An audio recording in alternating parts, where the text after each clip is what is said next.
안녕하세요. 월드 클로즈업 이승원입니다. 현지 시간 1월 3일 새벽 미국이 베네수엘라의 수도 카라카스와 근접 지역을 공습했습니다. 베네수엘라 최대 군사기지와 공군기지가 공격받았고 미 육군 최정예 특수부대 델타 포스는 니콜라스 마두로 대통령 부부를 뉴욕으로 이송시켰습니다. 마두로 정권을 무력으로 축출한 트럼프 대통령은 안정적인 정권 이양이 이루어질 때까지 미국이 베네수엘라를 통치할 것이고 마두로 대통령 부부는 사법 심판을 받게 될 것이라고 밝혔는데요.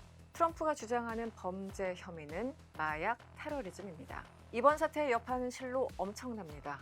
유엔 사무총장은 미국이 유엔 헌장의 무력 행사 금지 원칙을 위반했다고 비판했습니다. 또한 러시아, 중국, 중남미 국가들은 미국이 국제법을 위반했다며 군사 행동을 비난했지만 미 법무부는 공소장을 공개하면서 마두로 대통령 부부의 체포는 합당하다고 주장했습니다. 베네수엘라 정부는 이번 사태 이후 즉각 국가 비상사태를 선포해서 전군과 민병대의 총동원령을 내렸죠. 로이터, 가디언 등 주요 외신들은 이번 사태를 선례로 향후 국제 분쟁에서 유사한 논리가 반복될 수 있다고 우려하고 있습니다. 중국이 대만을 침공할 수 있는 가능성도 언급하기도 했습니다. 그렇다면 베네수엘라를 공습한 진짜 의도는 무엇일까요? 그리고 앞으로 국제사회에 어떤 영향을 미칠까요? 이번 사태와 관련해서 전문가와 함께 이야기 나눠보도록 하겠습니다. 어서 오세요. 안녕하십니까. 네, 자기소개 먼저 부탁드립니다. 네, 저는 국립외교원에서 전략지역연구부에서 중남미 지역을 담당하고 있는 하상섭 교수입니다. 가르치는 분야는 되게 정치외교 가르치고 있습니다. 이 정초부터 너무나 충격적인 소식이 음. 들렸어요. 더군다나 현지 시간 토요일이었잖아요. 토요일 새벽 음. 2시경에 공습이 이루어졌다고 그때 브레이킹 뉴스가 막 전해져가지고 엄청나게 충격적이었는데 미국이 지난 3일 베네수엘라 수도 카라카스 일대를 공습해서 군사기지를 파괴하고 이 니콜라스 마두로 대통령 부부를 압송했습니다. 일단 단어 하나하나가 중요해요. 왜냐하면 외신에 따라서 이걸 체포라고 부르냐, 음. 생포라 부르냐, 납치라 부르냐. 네, 네, 네, 납치라는 표현도 업덕션 이런 표현도 네, 있습니다. 그래서 보는 관점에 따라서 이게 굉장히 정치적인 사안인데 맞습니다. 일단 이 충격적인 상황을 해당 분야 연구하시는 교수님 어떻게 보고 계신지 궁금합니다. 저는 이제 중남미 정치 가르치면서 매번 미국의 대중남미 뭐 정치의 영향 이런 것들에서 비근한 사례를 꽤 많이 봤어요. 아, 이미 예, 과거에요? 이전부터 뭐 네. 근래에는 음, 온두라스 음. 전 대통령이랑 89년이죠. 그 네네. 파나마의 노리에가 독재자 이런 식의 정치 리더들에 대한 말씀하신 뭐 체포든 음, 이런 사례들이 꽤 있었고 네. 그래서 마두로조차도 이렇게 새롭진 않다. 네. 다만 상황이 바뀌어서 이런 조건 하에서도 이게 되나? 이런 의아함들, 네. 놀라움들 이런 네. 것들이 있었지만 늘 왕왕 있었던 일들이라서 그렇게 크게 놀라지는 않았습니다. 트럼프 행정부가 규정을 했어요. 이 네. 마두로 혹은 마두로 대통령 부부는 마약 카르텔을 형성하고 있고 거기에 수장들이다. 음. 그리고 뭐 마약 테러범들이다. 마약과 플러스 테러까지 이제 가는 음. 상황이죠. 이전부터 그랬었고 이제 최근에 와서도 계속 언급이 있었습니다. 그래서 지난 2025년 내내 베네수엘라에 대해서 약간 위협하는 듯한 음. 발언도 있었고요. 그래서 이게 무엇을 원하는 건지, 뭐 음. 오일을 원하는 건지 아니면 부정선거를 얘기하는 건지 도대체 음. 갈피를 잡을 수 없다. 여러 가지 이제 네, 네, 평가들, 네. 예측들이 있었습니다. 일단 마두로 대통령을 객관적으로 좀 설명해 주시면 어떤 인물인가요? 마두로 대통령은 차베스 정권 때 정치적으로 좀 이제 스타가 된 인물이고요. 차베스 그 정권 당시에 두 축이 있었습니다. 한 축이 이제 군부, 네. 지금 현재 볼리바르 혁명군이라고 하는 군부가 음. 있었고, 음. 한 축이 이제 노동자 그룹들, 그 아. 노조라고 하는 그 노동자 그룹을 대변했던 게 마두로였어요. 네. 노조 지도자였죠. 그래서 한쪽에서는 노동자, 음. 한쪽에서는 군이라고 하는 음. 이 세력을 삼각축으로 해서 네. 차베스가 꽤 오랫동안 정권을 유지해 왔고, 사후에 이제 남아있는 권력들, 군과 마두로가 사실 이제 하나는 행정부 수반으로 가고, 하나는 끊임없이 마두를 지지하는 일들, 이런 역할 변화 때문에 이제 계속해서 온 거죠. 이게 음. 차베스주의가 계속 살아있다고 보시면 되는 거예요. 그럼 마두로 같은 경우는 제가 기사에서 읽은 게 맞다면 네. 운전기사? 버스 기사였습니까? 네네네. 네네, 버스 기사였죠. 맞아요. 노동자. 그래서 노동자의 어떤 상징과 같은 인물이었던 것 같고, 네네네. 굳이 표현하자면 차베스의 정치적 아들 정도? 이렇게 표현을 해도 될까요? 그렇죠. 네. 오른팔 정도. 그렇다면 두 집단이 있었다. 군부가 있었고 노동자 세력을 기반으로 하는, 그래서 이제 마두로 이쪽 세력이 있었는데 둘이 경쟁하고 경합한 게 아니라 나중에 어떻게 조합이 잘 이루어진 건가요? 그러니까 경제라고 하든지 아니면 음. 이런 연대라고 하든지 이걸 돌아가게 만드는 네. 이게 이제 석유 서클이거든요. 네. 석유라고 하는 자원이 사실 가능하게 합니다. 원래 마두르는 군 출신이 아니었기 때문에 그 베네수엘라의 군으로부터 무슨 정책 충성? 이거는 굉장히 힘들잖아요. 네. 정체성이 다르기 때문에. 군부 입장에서는 마두로 뭐 약간 그렇죠. 무시할 수 천에도 있었을 텐데. 상관없는 그런 것들인데 그래서 그때 이제 석유적 이권을 마두로가 베네수엘라 군에게 양보를 하면서 아, 이렇게 서로 상부상조하는 이런 관계도 좀 발전해 오고 있는 것들이고 일종의 이제 경제적 혜택이라고 하는 것들을 좀 마두로가 포기하면서 베네수엘라 군에게 예를 들어서 이렇게 주니까 기본적으로 그 자원을 관리하는 데 있어서 행정부 수반 입장에서는 군의 특혜를 보장해 주기 위해서는 네. 끊임없이 국유화는 해 가야 되고 외국 자본들이 들어오는 것들에 대해서는 막아야 되고 예를 들어서 이런 역할들을 해왔던 거고 그게 트럼프 입장에서 보면 너무 힘든 것들 미국 기업들의 이익을 너무 이제 그렇죠. 훼손하거나 미국 자본 대신에 중국 자본들을 끌어들여서 연대를 하게 만들거나 네. 이런 것들이 쌓이고 쌓이다 보니까 결국 막 이제 전쟁, 뭐 이렇게 체포 이렇게까지 오게 되는 시나리오. 기본적으로 마두로는 저번에 부정선거 의혹이 있었잖아요. 네네네.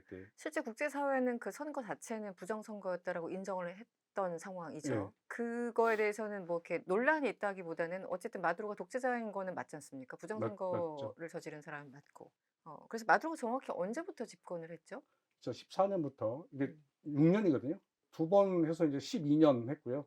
작년 2024년에 3선 도전을 해서 그때도 부정선거 얘기가 나왔는데 베네수엘라 선거관리위원회에서 마두로 승 이렇게 해서 선언을 해버리고 시민 상태가 막 이건 부정선거다 반발도 많고 국제사회에서 뭐 반발도 했지만 이거는 국내 정치이기 때문에 간섭하지 마 이러면서 이제 그대로 그냥 마두로가 밀고 갔던 것들이고 지금까지 그게 쌓여 있던 것 같습니다. 국제사회도 그렇고 네. 마두로는 왜 독재자인가 자유민주주의의 꽃이라고 하는 선거라고 하는 것들이 굉장히 훼손했다 이런 이미지들이 현대까지 살아 있어서 네. 그 이번에 좀 특이한 게 정말 네. 수시간 만에 공격을 하고 대통령실까지 가서 그냥 수시간 만에 정말 압송하고 이런 게 굉장히 드문 경우죠. 당장 2003년 이라크만 하더라도 그냥 일반적인 전쟁의 하나의 그 맥락이었지 않습니까? 그렇죠. 그런데 네. 이거는 하나의 특수작전? 미국 입장에서 특수작전이죠. 마치 그런 모습인데 부부를 같이 데려갔어요. 맞아요. 도대체 이 네. 와이프는 어떤 사람이길래 미국이 같이 데려갔을까요? 동일한 범죄자로 트럼프 일기 때도 그랬고요. 네. 마약 카르텔과 연루된 범죄자 리스트에 이미 오래전부터 올라와 있던 인물이기 때문에 아, 부인도요? 네, 가족 단위로 사실 이제 이루어지니까. 예, 거의 뭐 5천만 불 이렇게 현상금이 붙을 정도로 사실은 어마어마하네요, 네. 현상감이.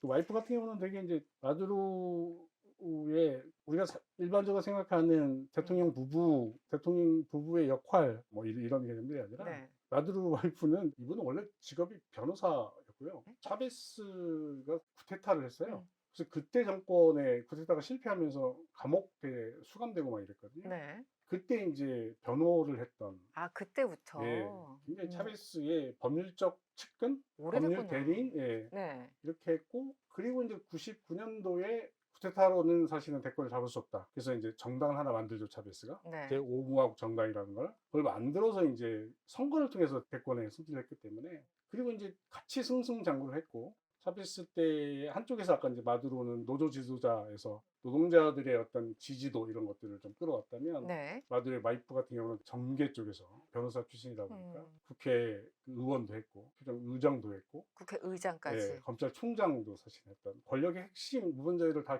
거쳤다. 대통령 빼고 다 한 거네요, 거의. 그렇죠. 정치적으로는. 그렇죠. 네네. 그래서 오히려 더 지금 미국 정부 입장에서는 마두로보다는 사실은 정책 행태를 되게 보면 네. 꽤 많이 와이프의 그러니까 영부인의 의견들을 많이 따라갔던 이력들을 좀 보여줍니다. 마두로가 카리스마도 있을 것 같고 정책 네. 카리스마가 있을 것 같고 그러는데 전혀 그렇지 않아요. 그렇군요. 행태 보면 뭐 대중 앞에서 춤추거나 네. 돈 내는 노래를 부르거나 노래 부르는 거 좋아하죠. 굉장히 감성적인 정치인입니다. 그 어마무시한 사람 같은 베네수엘라의 정치판에서는 근데 그 막 후에 사실은 와이프가 있었다. 조정했다라고 보는 것들이 맞죠. 이번에 굳이 같이 생포해서 미국까지 네, 네. 이송한 배경에는 그 있죠. 영부인의 네, 권력이라는 게 상당했다. 네, 아, 네. 알겠습니다. 이번 사태 보면서 사실은 저는 이제 어느 나라나 마찬가지겠지만 심정적으로는 미국이 와서 이 독재 권력을 도려냈으면 좋겠다. 좀 없애버렸으면 좋겠다라는 생각이 들지만 또 한편으로는 그래도 이거는 주권의 문제인데 남의 나라가 우리나라 어떤 그 주권의 정치 상황에 개입하는 것은 그 문제가 있지 않나. 그리고 굉장히 양가적인 느낌이 있는 거잖아요. 네, 네. 베네수엘라 국민들이 굉장히 복잡한 심정일 거라고 생각을 합니다. 네. 현지 분위기는 어떤 걸로 파악하고 계세요? 두 가지 관점일 겁니다. 하나는 베네수엘라 현지에 있는 차베스주의자라고 우리가 얘기하는, 우리가 항상 그냥 포퓰리즘 이런 얘기 하지만 그래도 차베스가 잘했던 게 그 막대한 석유 자본을 가지고 OECD 국가에서는 상상도 못할 정도의 예산을 줘서 비권율도 좀 줄이고 네. 그런 역사들이 있습니다. 그래서 네. 지금까지도 그런 혜택을 받았던 지금 현재 베네수엘라 시민들 같은 경우는 전통적인 차베스주의로 남아있는 거고, 그 당시에 혜택을 받고 특히 그- 교육을 받았기 때문에 아직까지 차베스를 지지하는 사람들이 꽤 있다. 엄청나죠. 그렇군요. 네네. 그래서 그런 지지 세력들은 지금도 지금 막 마두로와 계승해서 충성들을 보이는 것들인데, 네. 대부분이 이들이 그 베네수엘라 현지에 있어요. 근데 그 마두로 집권 이후에 막 경제 위기 나고 막 난민 많이 생기고 인구가 한 2,700만 정도 되는데 지금 전 세계로 나가 있는 베네수엘라 난민이 800만이 넘습니다. 어마어마하네요. 어마어마하죠. 네네. 그래서 뭐 트럼프의 지금 뭐 마두로 공격 이런 게 빌미가 되는 것도 사실 이제 불법 기반이. 유지자 이 문제들인데, 미국으로 가 있는 베네수엘라 난민도 있지만 중남미 국가들 다 포진돼 있거든요. 칠레, 페루, 가까이 있는 콜롬비아 이런 데 전부 다 국경을 맞대고 있는 이런 국가들로 가서 그 난민들이 환호하는 거예요. 축출에 네, 대해서. 축출에 대해서 드디어 내가 집으로 돌아갈 수 있는 그래서 이 타이밍이 됐다라고 하는. 전통적으로 차베스주의자들은 사실은 지금 현재 마두로의 미국 그 이송에 대해서는 어마무시하게 지금 막 거리에 나와서 불법이다. 소위 반미 시위하고 네, 항의 시위하고 하고 돌려달라. 있죠. 뭐 네. 이렇게 하고 있는 상황이지만 한 칸만 국경을 조금만 벗어나보면 칠레, 지금 페루, 그다음 콜롬비아 이런 거리에서는 환호성을. 트럼프의 군사적 행위에 대해서 환영한다 이래서 뭐 이런 식의 반응들을 사실은 보이고 있는 것들이. 네. 난민 혹은 뭐 정치적 망명 여러 가지 섞여 있겠지만 800만이라고 하셨잖아요. 네, 네. 그 800만은 차베스부터 쭉 그 누적된 그 숫자들인가요? 아니면 마두로 이후에 경제 상황이 안 마두로 좋아지고 하면 이후에입니다. 마두로가 이후에만 만들어낸. 800만 명. 네. 그럼 주로 이제 국내에서 어쨌든 살기 힘들고 독재 문제도 있을 테고 그렇죠. 아니면 인플레이션 너무 심하고 네. 살기 어려워지니까 좀 일자리를 찾아서 이웃으로 가거나 미국으로 불법 이주를 하거나 그 불법 이주가 증가하면서 이제 오바마나 아니면 이제 바이든 행정부 때는 그 소프트한 이민법 이런 것들로 난민주의를 인정하고 받아줬는데 네. 트럼프가 들어서면서는 나는 인정 못하겠다. 다 추방해야 된다. 뭐 이러면서 이제 갈등이 세지고 마두로가 이거는 인권 침해인데다가 그렇게 하는 건 아니다라고 이제 반발하게 되니까 이민 정책에서도 두 정치 지도자가 사실은 궤를 달리했던. 그러네요. 예, 네. 갈등이 셌던 것들. 특히 이제 베네수엘라 난민들이 미국의 플로리다 쪽에 많이 가 있거든요. 트럼프 행정부가 잘 활용하죠, 그거를. 베네수엘라 난민들이 결국 내가 한 행동에 대해서 너무 환영하고 있어, 뭐 이런 식의 이제 여론들 네. 보이거나. 저번에 2014년 12월 미국 대선에서도 플로리다에서 거의 70%가 사실은 트럼프를 찍어줬거든요. 네네. 거기 완전 레드 스테이트죠. 그러니까 네네. 예, 자기 독재자가 싫다. 음. 그런 여론조사에 영향을 받았을 수도 있어요, 트럼프. 그렇죠. 왜냐면 올해 중간선거 있는 상태에서 다시 한번 표를 받아야 되는 입장에서 그러면 너희들 원하는 것들 해줄게 이런 식의 대외 정책에서 베네수엘라의 마두를 공격한 이런 영향도 있다. 미국 국내 중간선거 이런 또 영향을 미쳤을 거다. 올해 중간선거가 있으니까 정치적인 것도 다 이제 그렇죠. 감안을 했을 것 같은데 그렇죠. 일단 미국 법무부가 공소장을 공개합니다. 마두로 대통령 일가 그리고 베네수엘라 내무장관이 마약 카르텔 이런 것과 연계돼서 뭐 수천 톤의 코카인을 미국으로 반입했다 이런 내용들. 한마디로 마약과의 전쟁을 선포한 상황에서 우리가 범죄자 마두로를 체포한 것은 너무나 정당하다라는 게 미국의 주장입니다. 여기에 대해서는 어떻게 보셨어요? 그거는 일기 때도 그랬고요. 명분이죠. 사실 이제 내일부터 공식적으로 내일 겁니다만 내일부터 아마 6일부터 뭐 네, 재판을 시작하는데 그때 이제 막 미국의 그 사법부는 증거주의이기 때문에 네. 이 증거들 이제 그 뭐 증인이라든지 그럼요. 좀 다 나와서 이제 지방 판사가 사실 이제 이걸 결정을 해야 되는데 체포하고 막 예를 들어서 미국 사법부에 세우고 뭐 이런 것들이 네. 그게 맞는 명분인가요? 아무리 뭐 데이터 통계 그다음에 무슨 찾아보려고 해도 저희도 또 찾기 힘든 부분이 없잖아 있어요. 그래서 장기적으로 이제 연방법원이 결정해야 되는 예를 들어서 이런 것들이지만 여기서 또 달라질 수도 있어요. 마치 관세 정책처럼 어떻게 막판까지 가서 이 문제에서 혐의 없음 예를 들어서 이렇게 나와버리면 트럼프가 또 이런 경우가 당장 생길 수도 있어요. 폭격기, 전투기, 드론까지 150대가 출격해서 체포해 왔는데 증거 없으면 이것도 굉장히 블랙 코미디처럼 돼버리겠네요. 네. 아니 제가 이 마약 유통 관련해서 이걸 왜 여쭤봤냐면 이거 미국 측 자료예요. 이 의회 쪽에 제출한 내용에는 종류가 되게 많잖아요. 미국 내부 자료를 봐도 대부분의 마약 유통은 멕시코나 콜롬비아 쪽에서 오지 그럼요. 베네수엘라 쪽에서 오는 게 없다라는 게 본인들의 분석 보고서입니다. 네. 그런데 그러려면 그 멕시코 대통령을 데려오던가 뭐 콜롬비아 대통령을 데려오지. 어떻게 베네수엘라로부터의 유통은 본인들이 확인해도 몇 번이 되지도 않는데 근데 그렇게 이제 명분으로 몰고 가는 거죠, 일단. 그 체포 명분이라고 하는 것들이 말 그대로 필요하니까. 명분 이 불법 무기 소지 혐의까지 또 하면 있더라고요. 예, 미국의 형사법 을 보면 불법 무기까지 그 활용해서 예를 들어서 범죄를 일으켰다 이러면 수감돼야 되는 개월수가 막 30년, 40년 이렇게 넘어가요. 그래서 지금도 그런 명분을 가지고 지금 현재 법정에 세우고 있는데 그게 나올지 안 나올지를 모르겠다는 거죠.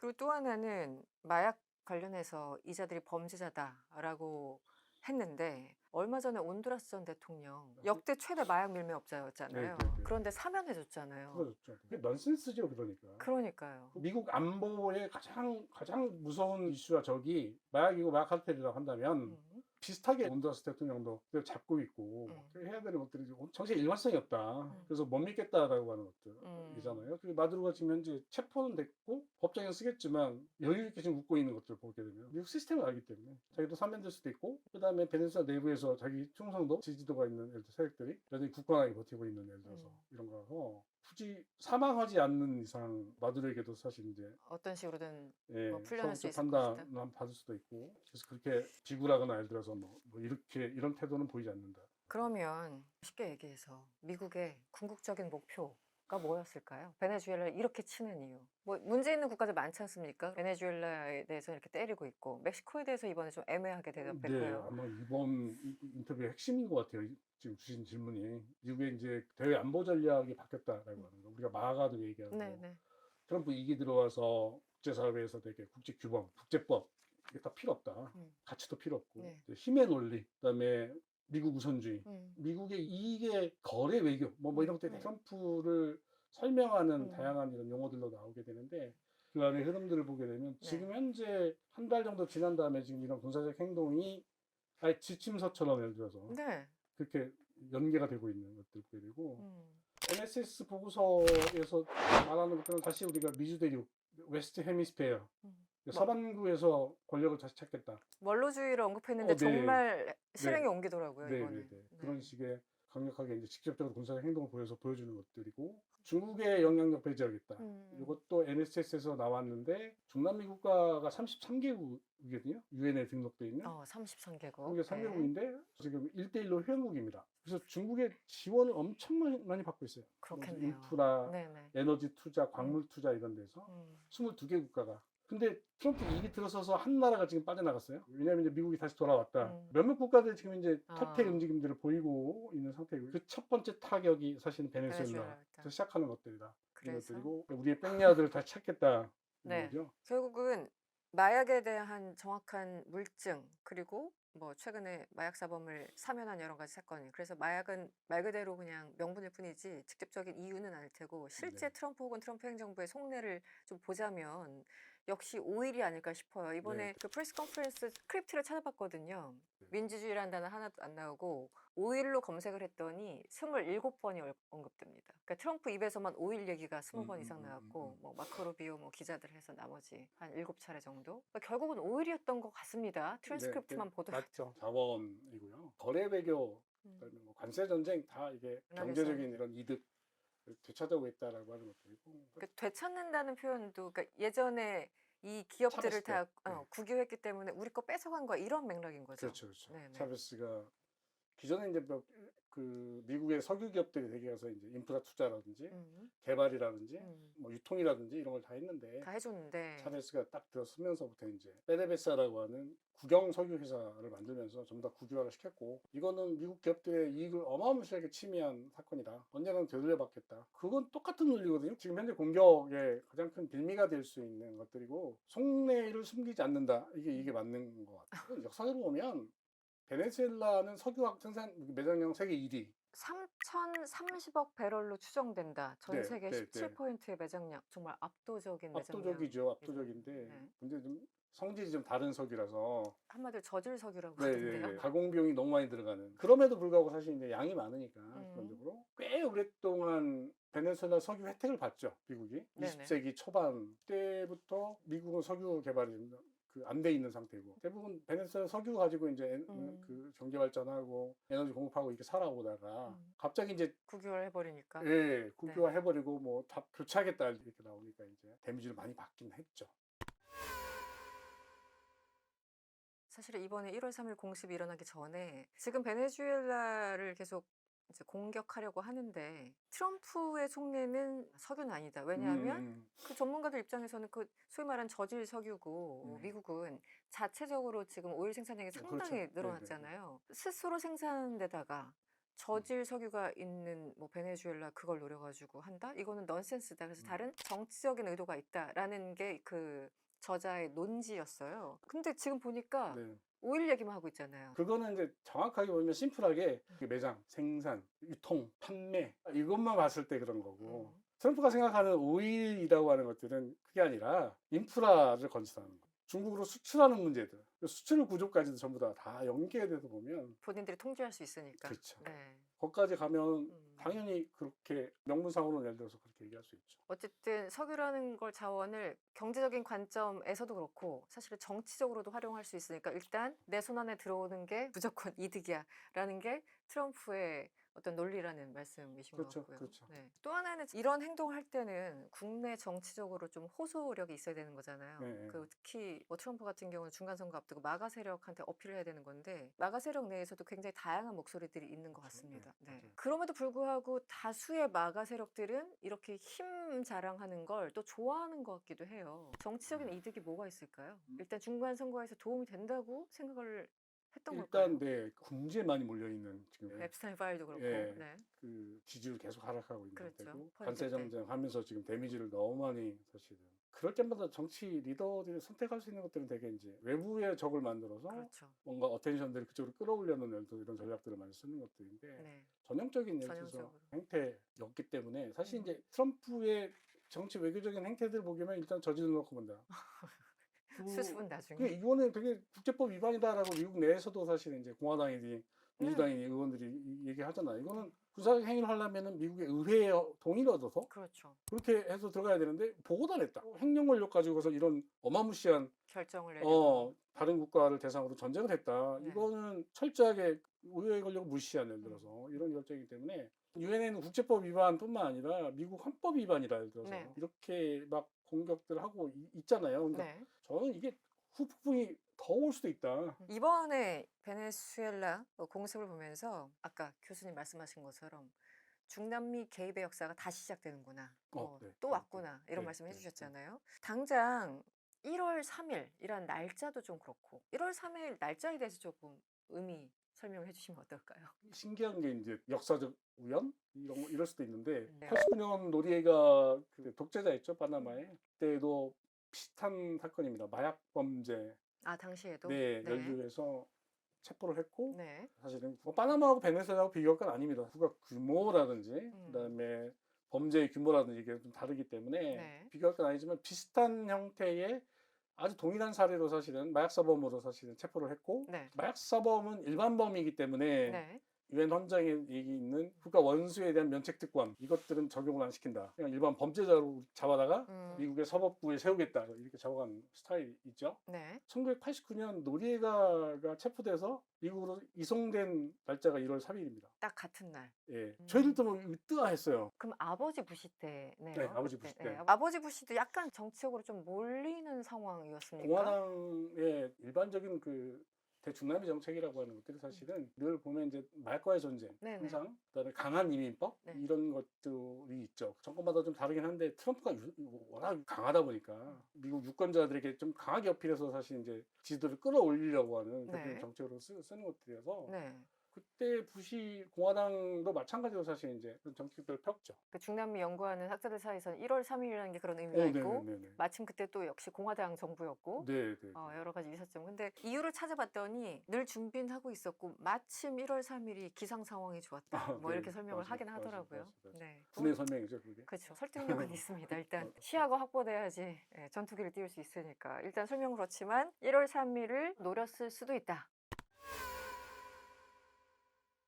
54년에 과테말라 정부 전복 시도가 있었고 네. 61년 그 유명한 그 피그만 카스트로 지금은 네. 네, 전복하려고 네, 했다가 사건. 그래서 이제 62년 쿠바 미사일 위기로 네, 이제 또 네. 이어지고 73년 이때가 칠레 아엔테 아, 근데 대통령 최초의 사회주의 정권. 그렇죠. 그래서 이런 흔한 역사를 봤기 때문에 교수님 입장에서는 그냥 늘 있었던 늘 일이요. 있었구나.